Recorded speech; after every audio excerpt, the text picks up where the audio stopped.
우리 사무엘상 18장 5절 말씀을 다 같이 교독합니다. 다윗은 사울이 보내는 곳마다 가서 지혜롭게 행하며 사울이 그를 군대의 장으로 삼았더니 온 백성이 합당히 여겼고 사울도 신하들도 합당히 여겼더라. 아멘. 이 말씀에 근거해서 참 지혜자 되시는 예수님, 이런 제목으로 여러분과 말씀을 나누기를 원합니다. 한 주간도 주님의 은혜 가운데 축복된 삶을 살았을 줄 믿습니다. 오늘도 살아계신 주님은 여러분들을 다 만나주십니다. 마음을 활짝 열고 인격적인 예수님을 만나시기를 주님의 이름으로 축원드립니다. 아멘. 오늘 본문에서 보면은 하나님께서 인간을 창조하실 때 우리에게 지혜로운, 그리고 동물과 달리 우리에게는 생각할 수 있는 그 모든 것들을 우리 주님은 만들어 놓으셨습니다. 우리는 하나님의 속성을 다른 피조물들보다 더 많이 받고 살고 있습니다. 하나님이 주신 지혜의 정도는 모든 피조물들을 다스릴 수 있는 엄청난 지혜인 것입니다. 그래서 주님은 태초에 우리를 창조하시면서 주님의 형상을 닮은 우리 인간에게만 모든 만물을 다스리고 정복하라는 그 명령을 우리 인간들에게만 주셨습니다. 이렇게 인간에게 지혜가 들여왔을 때 그 지혜는 모든 피조물들을 보살피고 그 지혜는 모든 피조물들을 더 생육하고 번성하는 그런 지혜였습니다. 모든 피조물들은 인간이 모든 지시에 순복하고 인간의 명령에 따라서 마치 군대처럼 일사불란하게 움직였습니다. 이전 하나님이 인간에게 주신 지혜는 모든 피조물들을 통솔하고 그리고 자세히 보살필 수 있는 특별한 지혜를 주셨습니다. 모든 피조물들은 아담의 말에 따라 행하면서 편안하고 안락하게 살 수 있었습니다. 그런데 인간은 하나님이 주신 그 지혜를 자신만을 위해서 사는 자가 되어 버렸습니다. 인간의 타락은 모든 피조물들에게 고통과 그리고 아픔과 죽음으로 다가왔습니다. 타락한 인간은 하나님이 주신 지혜로 칼과 총을 만들어서 모든 피조물들을 심심해서 죽이고 자신을 위해서 죽이는 그 지혜를 사용했습니다. 뿐만 아니라 같은 인간이라도 자신만을 위해서 지혜를 사랑하면서 타인을 해치면서까지 자신의 지혜를 사용했던 것입니다. 이렇게 타락한 인간으로 말미암아 어떤 짐승보다 가장 무서운 것이 사람으로 되었고 끔찍한 사회에서 살게 되는 상황이 빚어지게 됩니다. 약하게 보이기 때문에 새벽에 밀고 쳐들어오는, 그래서 전쟁을 일삼는 그러한 사회로 전락되기 시작합니다. 상대가 자신보다 강할 경우에는 전쟁은 거의 일어나지 않습니다. 그런데 민족이 살고 나라가 살려면 적들보다 무조건 강해야 합니다. 전쟁을 일으키면 무섭게 응징된다는 것을 우리 심어주면서 전쟁은 오히려 일어나지 않게 합니다. 전 세계 근대에서 숫자에 비해서 가장 강력한 근대가 있습니다. 적들도 소름 끼치는 근대가 바로 이스라엘 군대였습니다. 그러면 이스라엘 군대들은 왜 강했을까요? 숫자가 적은 근대인데도 어떻게 강한 근대가 되었을까요? 이스라엘 근대의 내에는요, 서로가 서로를 귀하게 여기는 태초에 인간을 창조하신 하나님의 그 모습이 그대로 있었습니다. 뿐만 아니라 이스라엘 근대의 장병들과 그리고 장군이 하나가 되어서 아들처럼 아버지처럼 존경하고 따르고 또한 아끼고 보살펴 주었습니다. 이것이 이스라엘의 작은 군대가 세계 최대의 군대로 발전하게 된 힘의 원동력입니다. 세계에서 가장 강한 군대는 예로부터 그타가 없습니다. 로마 군대와 몽골 군대 공통점은 세계를 지배했지만 그 근대 내에서 구타가 없다는 사실입니다. 다만 기관은 매우 강하고 군율은 매우 견고했지만 인간적인 모욕과 구타, 폭행은 그 군대 내부 안에서 없었다는 사실입니다. 이렇게 세계적인 근대는 장수와 장벽이 하나가 될 때에 비로소 강한 군대가 될 수 있습니다. 로마는 작은 도시 국가, 몽골은 작은 부족 국가입니다. 인구가 적었던 로마, 몽골에게 매우 필요한 것은 전략이었습니다. 그러나 오늘 수많은 근대는 이기기 위해서 죽어야 하고 패했기 때문에 죽어야 하는 전략으로 쉽게 무너지는 근대가 되었습니다. 장수와 장병은 아버지와 아들처럼 서로 지켜주어야 합니다. 이스라엘 국민은 근대에서 복만 것에 대해 매우 자랑스러워했고 매우 만족해합니다. 근대에서 몸과 마음이 더욱 건강해질 뿐 아니라 계급에 상관없이 많은 친구를 사귀는 기쁨이 크기 때문입니다.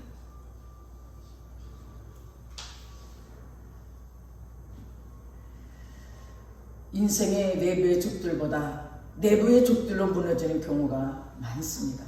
오늘 본문의 다윗은 양치는 소년이었지만 블레셋 최고의 장수였던 골리앗을 단숨에 물리쳤습니다. 갑자기 혜성처럼 나타난 다윗의 영명 때문에 수세에 몰린 이스라엘 군대는 블레셋 군대의 전투에서 승리를 이루었습니다. 주력 부대의 대장이던 골리앗을 죽이고 무너뜨렸기 때문에 새 힘이 생겼습니다. 그래서 블레셋 후속 예비군대, 블레셋 측면의 부대, 블레셋 보급의 그 부대까지 블레셋으로 쫓아내기 위해서 다윗을 이곳저곳에 전쟁터로 사울은 계속 보냅니다. 다윗이 가는 곳마다 지혜롭게 행했기 때문에 전쟁 중에서 지혜로웠던 말을 하고 있습니다. 그 말의 의미는 무엇일까요?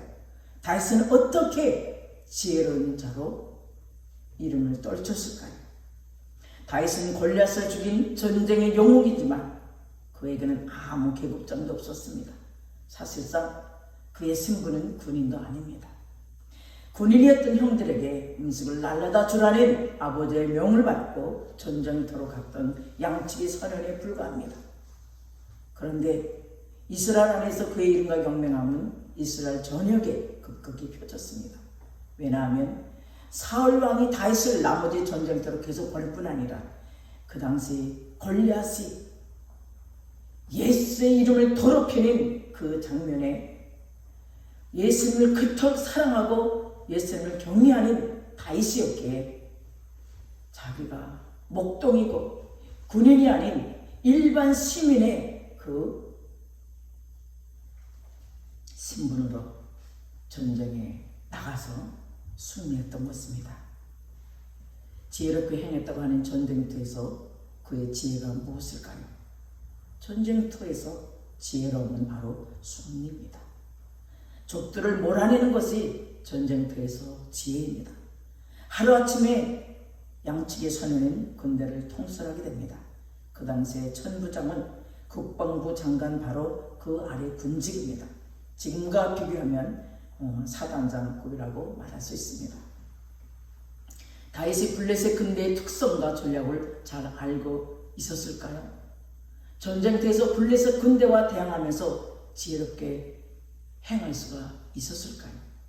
그렇다면 다윗이 행한 지혜는 과연 무엇일까요? 다윗은 어떻게 블레셋에 남은 잔당들을 다 몰아내고 승리로 전쟁을 마무리했을까요?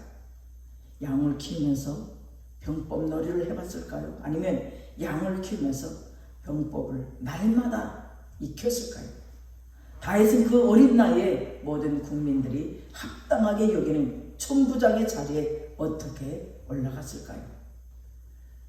사울은 골리앗을 단숨에 물리치고 돌아온 그 다윗을 매우 자랑스럽게 여깁니다.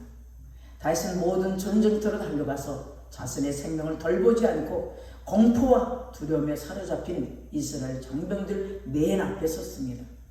다윗은 전쟁터에서 오직 하나님만 의지하고 맨 앞에서 자신의 생명을 던져서 이스라엘 군대와 백성을 살리기 원했습니다. 이렇게 단순히 다윗이 행동한 것은 참 지혜가 있었기 때문입니다.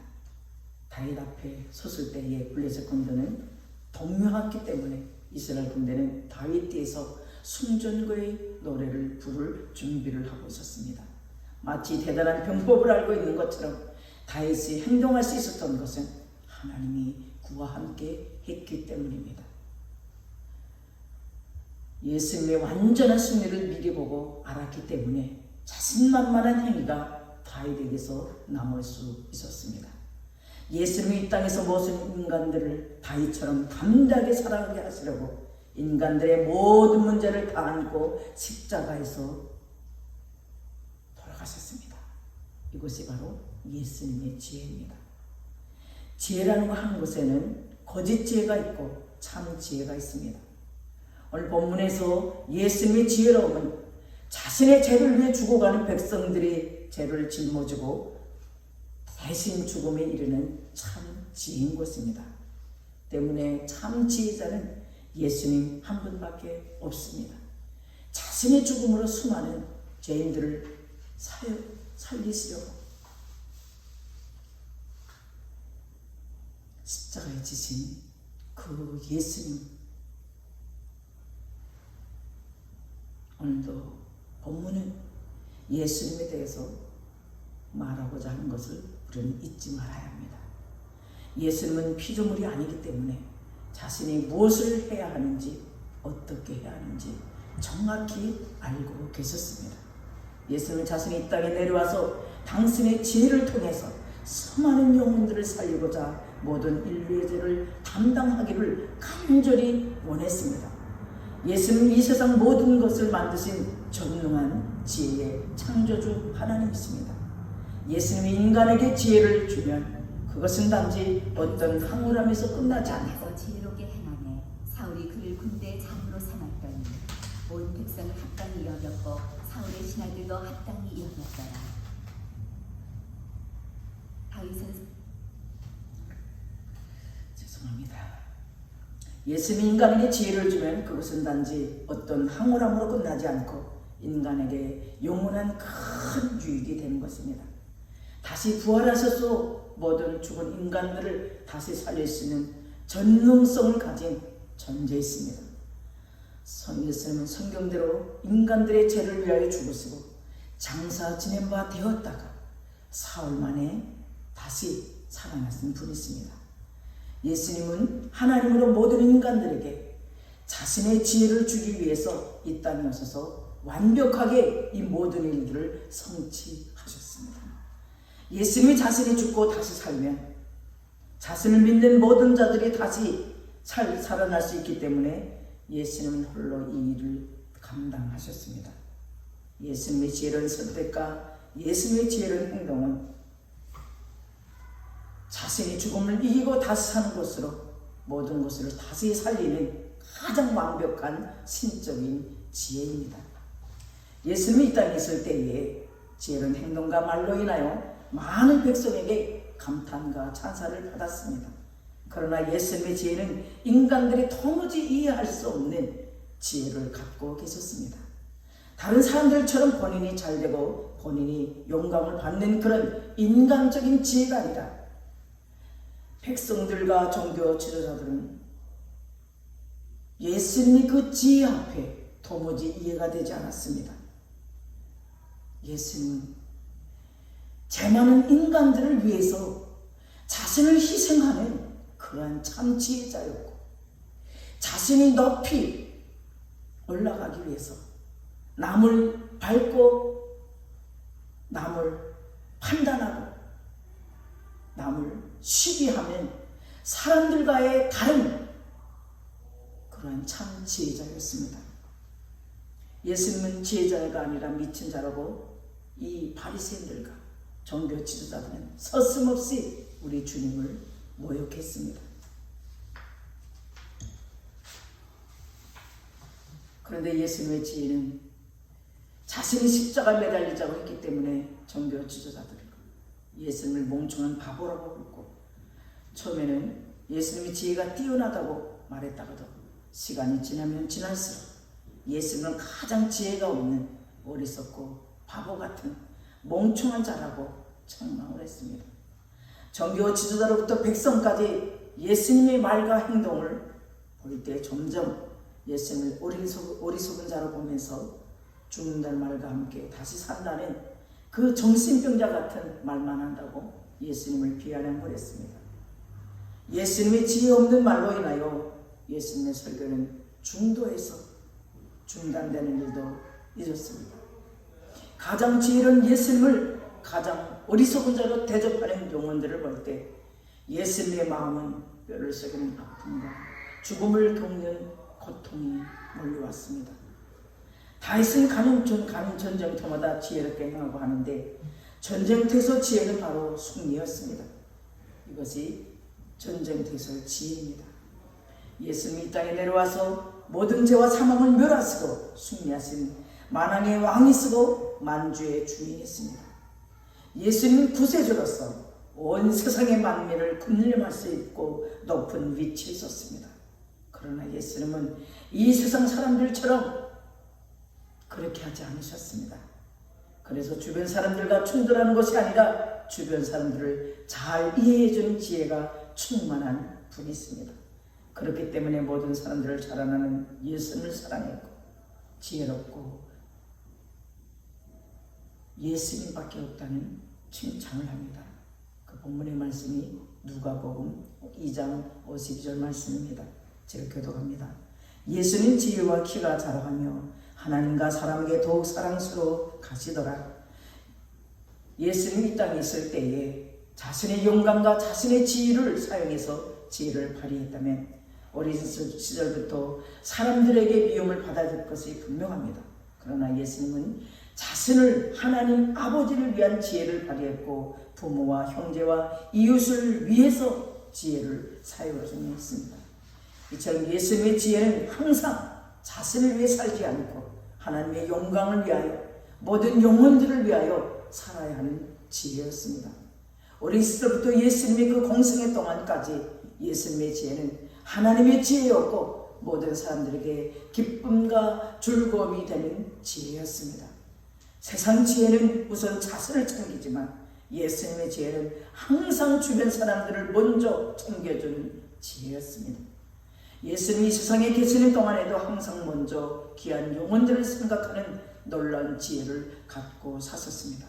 모든 이들에게 합당히 여김을 받는 것이란 이 세상에서 합당하게 여김을 받고 살아가는 자들은 하나님의 모든 지혜를 갖고 자신의 유익만을 위해서 살아가지만 자신이 좀 더 잘되기 위해서, 좀 더 높아지기 위해서, 자신이 좀 더 부유해지기 위해서 자신의 지혜를 아낌없이 사용하고 사람들에게 맞추어서 사용하는 것이 이 세상의 지혜입니다.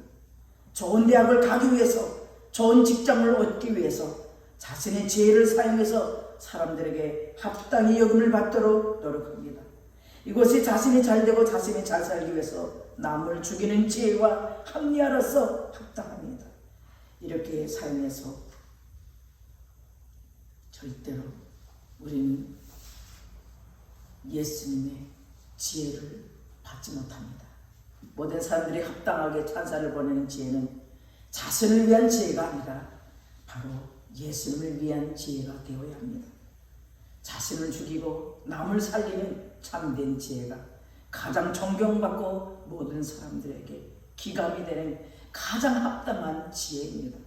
지혜의 구름 되신 예수님에게 나온 지혜는 다윗이 위험한 전쟁터에서 맨 앞에서 자신의 몸을 던질 수 있는 지혜였습니다. 예수님의 지혜는 아군과 또 민족을 위한 지혜였기 때문에 다윗은 예수님이 주신 그 지혜로 모든 자들에게 존경과 찬사를 받는 합당한 지혜자였습니다. 예수님이 합당한 지혜는 자신의 생명을 버려서 모든 자들을 살리는 그러한 지혜인 것입니다. 이런 참된 지혜자가 되서는 하나님께 자기 지혜를 가지고 세상 지혜로 다른 사람들에게 피해를 주고 다른 사람들을 죽이는 이런 자는 반드시 심판을 면하지 못합니다. 다윗의 합당한 지혜로 블레셋 골리앗을 이긴 그 지혜는 바로 다윗의 지혜가 아니고 예수님의 지혜입니다. 참 지혜자 하나님 아버지께서 인간에게 지혜를 주셨더니 인간이 그 지혜를 가지고 자신을 위하여 다른 피조물들을 억압하고 착취하려고 했습니다. 그렇게 편안하고 안락한 삶을 살고자 했기 때문에 하나님 아버지는 다른 피조물보다 인간에게 주었던 그 엄청난 지혜를 대폭 줄이셨습니다. 그래서 오늘날 인간들은 지혜로운 것 같지만 어리석고 미련하기 짝이 없는 자가 되었습니다. 그래서 하나님께서 지혜자 예수님을 이 낮고 낮은 이 천한 죄 많은 인생들이 우글거리는 이 땅 가운데로 보내주셨습니다. 전지전능한 참 지혜자 되신 하나님 아버지께서 예수님을 보낼 때는 한없는 지혜를 인간들에게 나눠주도록 예수님의 지혜와 능력을 주셨습니다.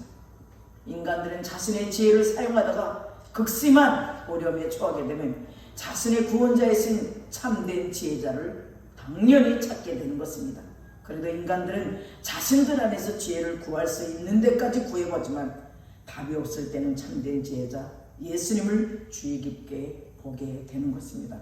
하나님 아버지는 이렇게 강팍한 인간이지만 예수님을 통해서 인간의 지혜가 아니라 예수님의 지혜를 보고 배우도록 우리 예수님을 이 땅에 보내주셨습니다. 이러한 예수님의 지혜를 받아들이지 않으면 인생을 살다가 영원히 지옥에 들어가는 가련한 인생이 될 뻔한 우리들에게 예수님을 보내주셨습니다.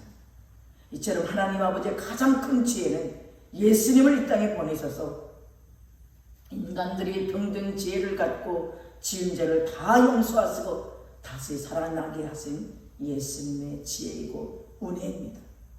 예수님의 부활을 본 다윗은 군대도 잘 몰랐고 병법도 잘 몰랐지만 인생 경험이 많은 지긋한 나이도 아니었지만 전쟁터에서 매우 지혜롭게 행했던 것입니다. 다윗이 지혜로웠던 것은 예수님이 주신 지혜로 자신은 죽더라도 이스라엘 백성들을 살리고자 하는 지혜가 다윗을 지금의 다윗이 되게 만들었던 것입니다. 한 명의 지혜로운 장수는 100만 대군보다 강합니다. 지혜로운 장수 한 명은 떨고 있는 아군들을 가장 용감한 장병이 되도록 일으켜 세울 수 있습니다. 뿐만 아니라 지혜로운 장수는 자신에게 차있는 적군들이 사기를 완전히 물처럼 쏟아지게 할 수 있는 그러한 장수입니다. 이렇게 했던 자가 바로 다윗이었습니다. 다윗은 분명하게 예수님의 지혜를 받은 자였습니다. 전쟁은 병력과 작전과 무기로 싸우는 것이 아니라 바로 지혜로운 예수님의 영에 잡힌 자들이 싸워야 승리할 수 있습니다. 따라서 다윗은 예수님의 지혜를 얻은 그 능력으로 블레셋의 철기 그 앞에서 물맷돌을 가지고 아무런 무기도 없이 오직 예수의 이름으로 승리하였던 것입니다.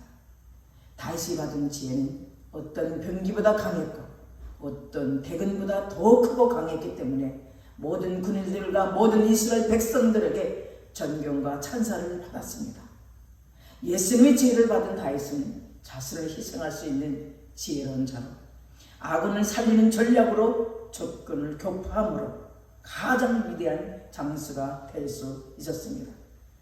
다윗은 이처럼 예수님이 주신 지혜를 갖고 있었기 때문에 적은 숫자의 군대로 큰 군대를 무너뜨리는 최고의 장수가 되었습니다. 이스라엘 군대는 어떤 전쟁터에서든지 예수님의 지혜를 받은 다윗이 함께 있는 한 날마다 사기충천하고 승리할 수 있었고 다윗은 예수님의 지혜로 인하여 복의 군원이 되었습니다. 일반적인 장수는 적과 싸움에서 이기기 위해서 아군의 희생을 강요하지만 지혜롭고 위대한 장수는 적과 싸움에서 이길 뿐 아니라 또 아군의 희생이 없도록 합니다. 일반적인 장수는 승리를 위해서 아군이든 적군이든 희생을 강요할 수 있는 그런 장수는 많습니다. 6.25 때 우리 미군과 국군은 압록강까지 올라갔지만 중공군의 참전으로 모든 병력을 잃고 난 뒤에 서울까지 내주면서 전략적인 후퇴를 거듭했습니다.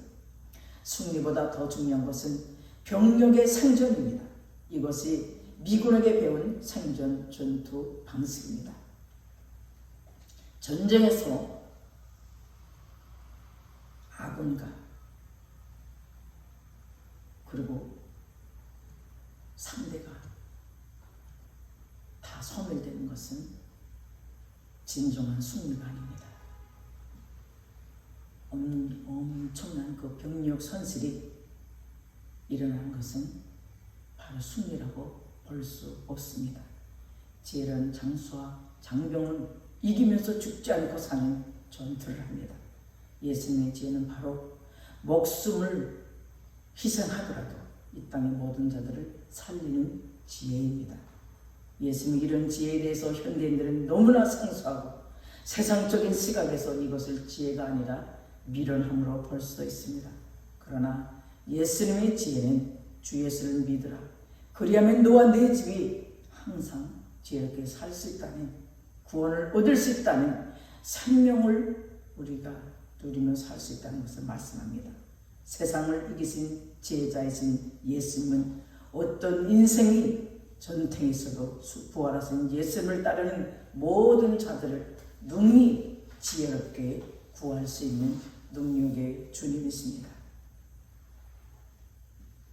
세상에서 승리하는 복을 주시려 누구든지 부활하신 예수님께 간절히 나오기를 원하시는 것이 우리 예수님의 마음입니다. 성도라고 할지라도 때때로 세상 지혜에 유혹돼서 자신이 잘되고 편안하고자 남들을 서슴없이 비난하고 남들을 서슴없이 밟고 남들의 약점을 오히려 폭로하며 마치도 야비한 말을 함으로 인해서 상대를 괴롭히는 것이 우리 인간의 가장 타락한 모습입니다. 남들을 비난하는 그 지혜의 최종 목표가 상대를 위해서 자신을 죽이는 것이 아니라 상대를 눌러서 자신이 살고자 하는 어리석은 지혜입니다. 성도가 세상에 살면서 지혜를 배울 때에 세상에서 배우면 안 되고 반드시 예수님에게만 배워야 합니다. 참 지혜는 예수님이시기 때문입니다. 성도가 지혜로운 것은 세상의 어리석은 지혜를 배우지 않고 예수님의 지혜를 배우기 때문에 성도가 인생의 초인길에서 모든 인생을 다 아는 것처럼 인생을 살아가는 것은 예수님의 지혜를 얻어서 자신을 희생하기 때문입니다. 이런 성도의 지혜는 완벽한 인생으로 수많은 영혼들을 살리는 것입니다. 이런 성도는 마치 인생을 여러 번 산 자처럼 아주 지혜로운 인생을 살아갑니다. 성도의 지혜는 어디에서나 남들을 세워주고 높여주는 지혜가 바로 예수님을 믿는 지혜입니다. 성도는 모든 영혼들을 돌볼 때 따스한 말로 위로해주고 약한 자들을 위해서 대신 기도해주는 자가 바로 예수님의 지혜로 가득 찬 성도의 모습입니다. 성도의 지혜는 집에서 가족들을 위해 가족의 아픔을 이해하고 가족에게 용기를 갖고 살도록 지혜를 사용해야 합니다. 성도는 서로 입장을 이해하는 예수님의 지혜가 임해야 서로 비방하지 않고 서로 사랑하고 이해하고 서로 희생하게 되는 것입니다. 예수님의 지혜가 충만하게 되면 서로의 모습 속에서 예수님의 지혜를 가지고 서로 존중하고 서로 이해하게 됩니다. 성도는 예수님의 지혜로 서로 아프고 힘들 때에 예수님의 손길을 대신해서 자신이 희생하면서 끝까지 보살펴 줄 수 있는 자가 바로 예수님의 지혜를 누리는 자라고 볼 수 있습니다. 예수님의 지혜로 건져주고 세상에서 아픔과 질병이 오더라도 예수님의 지혜로 예수님은 끝까지 돌봐주십니다. 또한 예수님의 지혜로 사는 성도들은 모든 성도뿐 아니라 모든 사람들에게 존중과 존경을 받는 축복된 인생을 살아가게 됩니다. 우리 모두는 인생에서 지혜를 원합니다. 가장 필요한 것은 그 어떤 것도 아닌 바로 지혜입니다. 이것은 예수를 믿든 안 믿든 모든 사람들이 공통적인 것입니다.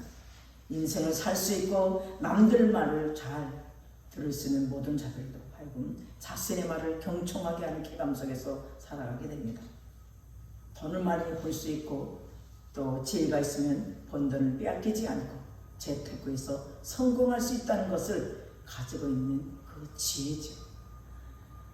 예수님은 없어도 세상의 지혜는 반드시 있어야 한다는 생각하는 것이 세상 사람들과 믿음 없는 자들의 생각입니다.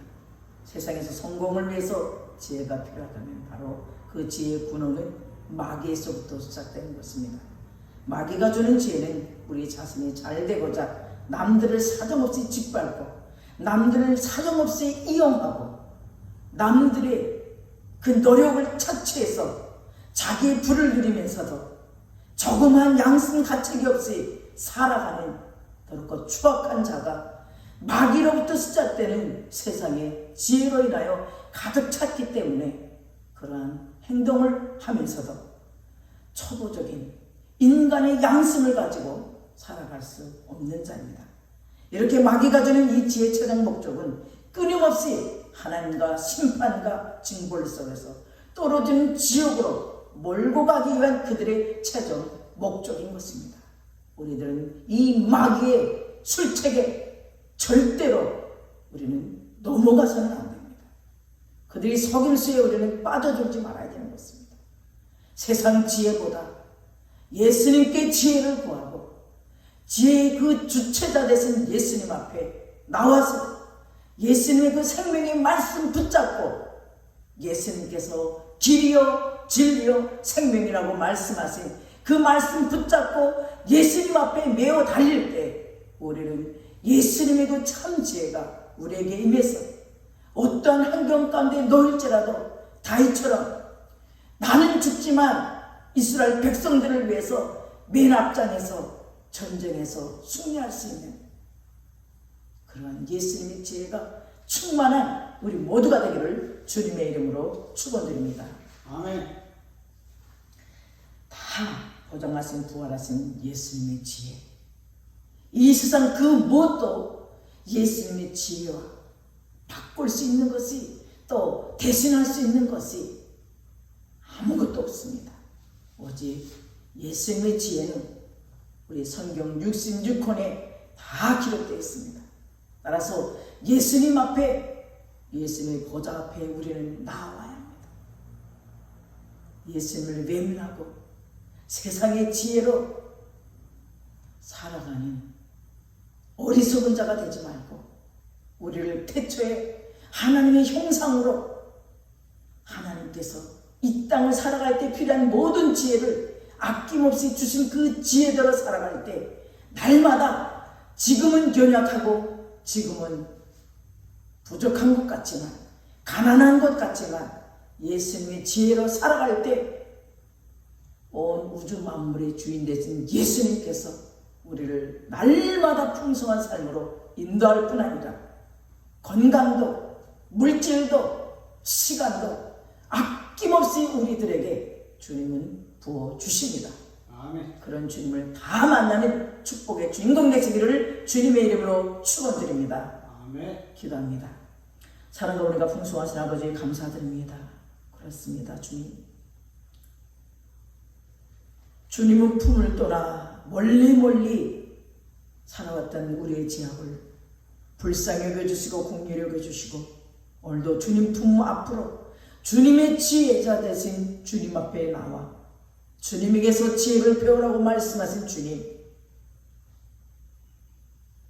최강의 장수 골리앗도 예수님의 지혜로 다윗을 승리케 하신 그 주님 감사합니다. 나를 죽이면서까지 많은 주변의 영혼들을 살리는 그러한 예수님처럼 살기를 소망합니다. 주님, 오늘도 우리의 심령 가운데 예수 그리스도의 심장을 주시고 한 영혼이 천하보다 귀하다 말씀하시며 지옥으로 떨어지는 인생이 아니라 세상 지혜를 무시하고 오직 지혜자 되신 예수님 앞에 나와서 예수님을 인격적으로 만나면 우리의 모든 인생 가운데 책임져 주시고 돌봐주실 주님을 날마다 기억하며 그 인격적인 주님으로 인하여서 이 땅 가운데서 부족함 없는 삶을 살게 하실 주님을 감사드립니다. 우리는 연약하고 무지합니다. 주님이 건강 주셔야 하고 주님이 풍성한 삶을 살 수 있는 모든 환경을 열어주셔야만 우리는 축복의 주인공으로 성공된 삶으로 살아갈 수 있습니다. 아버지 주님, 이 예배를 또 아버지 이 설교를 듣고 있는 모든 이들이 전지전능하신 창조주 참 지혜자이신 예수님을 인격적으로 만나는 축복을 허락하여 주시옵소서. 아멘. 이렇게 말씀 감사드립니다. 하나님 주님 앞에 구별된 예물을 드리는 손길을 좀 기억하시고 이 예물이 쓰여지는 곳곳마다 하나님 나라가 확장되고 죽어가는 영혼들, 낙선자, 불순자들이 주께 돌아오는 예물로 귀하게 사용하여 주시옵소서. 아멘.